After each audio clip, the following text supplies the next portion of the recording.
Good morning. Well, here I am it's Sunday, and I'm in the preaching mode again. Have you ever wished that you could have been a preacher? Well, I think I could have preached a lot of good sermons. Oh, wow.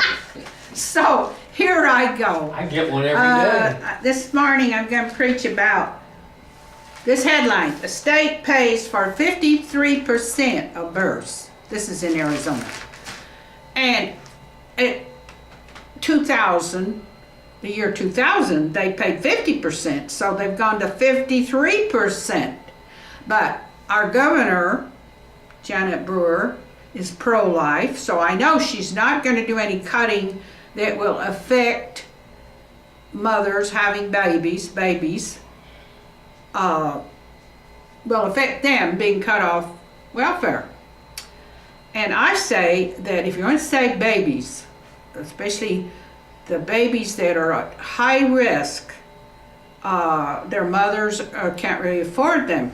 And these are pregnancies that are very high risk to be aborted at some point early. And if you want to save them, you've got to help them. This is a society that has moved away from helping people or women with pregnancies, hardship pregnancies, and sort of encouraged abortion. Well, our governor doesn't believe in that, and neither do I. I believe that if we'd had all the babies that have been aborted since legalized abortion in this country, over 40 million, it's been nearly 40 years, and over 1 million has been aborted every single year. Now, if we'd had all those kids, we'd have a sort of different society, but what we'd have is a stronger society in strength, in women's strength, because it really does take a lot of courage to commit to having a baby under hardship conditions. And I've seen it. I've been disabled since my early 50s, but I still had children that hadn't graduated from high school that were, so I lived in government housing that was for women with children who were on welfare. So I had a chance to go around and talk. I was an abortion protester from the beginning, so I was going around talking to all these at-risk mothers, all these mothers that were on welfare. What was the big problem? Why were they dependent? And then they would be leaving, and then I would talk to some more that came, because I didn't want to be pontificating about a problem without knowing, because that's a lot of what people object to, is having babies that you can't afford and that the state has to help you with and pay for. So this is very important to this cause. And of course, when Romney came out with his disdain for welfare recipients, I thought, oh dear, I can't vote for the Democrat. I was a pro-life Democrat, but I finally decided I couldn't vote for a platform that was pro-choice, which has been for Democrats for some time now. Even Martin Luther King probably wouldn't be able to vote for it. Because anybody that's got any religion in them is going to be very troubled by abortion.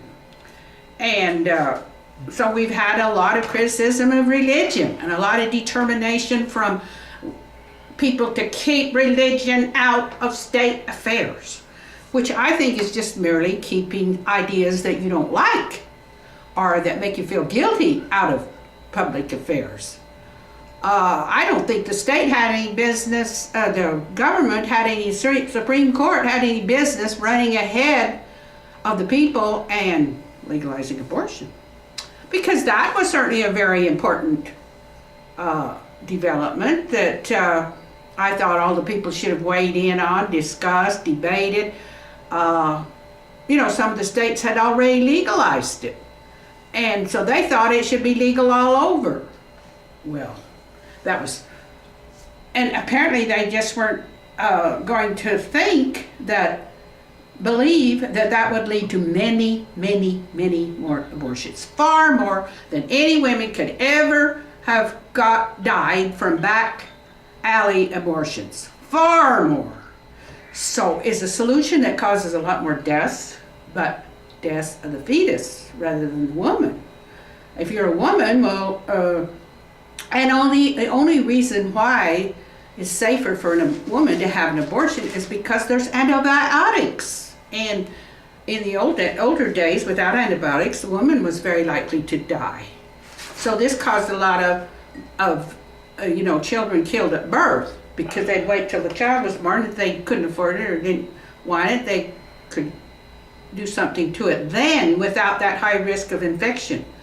And then, the old fairy tales about the mom and dad couldn't feed Hansel and Gretel, so they took them out in the forest to let the wolves get them. What? Or whatever. Well, don't you know the story of Hansel and Gretel being taken out to the woods because their parents couldn't afford to keep them? Oh, jeez.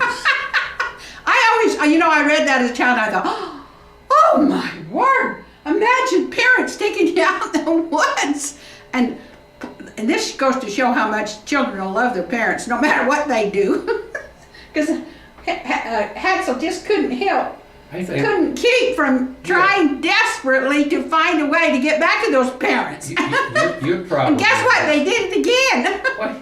Why do you keep pointing at me all the time? Well, because you objected. Well, now wait a minute. Wasn't Grimm's fairy tales. This is I Grimm's fairy tales. assume that you have a problem with Little Red Riding Hood and the wolf.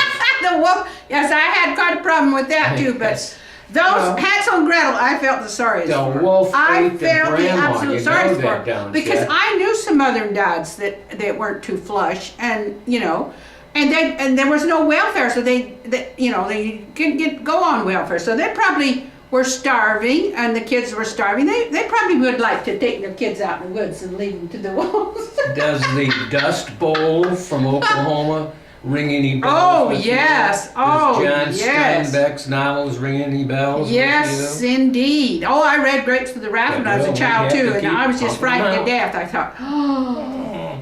But I've always been troubled by the idea that some little kids were born in situations where they just plain went hungry. And What did I just say? yeah, and then to go, then of course advocates of abortion can't see why you would object to. Well, we'll have to do something about this. We need to let there be a safe and legal abortion. I mean, they hardened their heart. They said, we've got to sacrifice some of these kids. We can't have all these kids. Well, they're still kids. Do we sacrifice them before we have to? So I cannot vote for a man who hates welfare. So for the first time in a long time, I have nobody I feel I can vote for. I cannot vote for that Democratic platform, the very nerve of them demanding that you support pro-choice if you're going to be a Democrat. And I'm saying, hey, Democrats didn't stand for that kind of thing back when I became a Democrat. John Kennedy was a Catholic. I wonder what he would have done. Wonder what he would have thought. We know what Teddy thought. And I thought, well, I don't respect Teddy. I do not. I think that he opted to go against the Catholic Church. He was threatened with excommunication if he didn't change his stand on legalized abortion, but he didn't change it. So I don't know if he was excommunicated, but that was what was threatened. So again, here we are struggling with this still. And I do know that if a person is more fired up over welfare, and a lot of Mormons don't like welfare, they talk a lot about it, but they are also against abortion, but they're not talking and taking it to the national level, which tells me that they have not thought about it enough. They have not thought that children of the poor are worth saving enough. They're not Mormons, they're just, whoever. I mean, this Arizona is helping to save babies, no matter who they belong to. And also, they also have an emergency fund for illegals when they give birth. They don't want to give birth somewhere out in a field. So they've been compassionate, and over the years they have paid for illegal immigrants' births when they didn't have any money, when they came to emergency.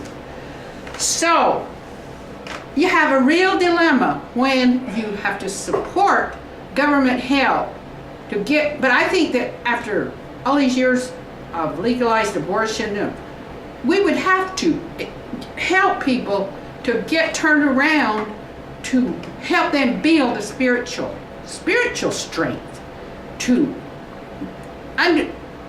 to live up to their convictions, to not take the way out that is called, well, to some people it's a sin, to other people it's just wrong.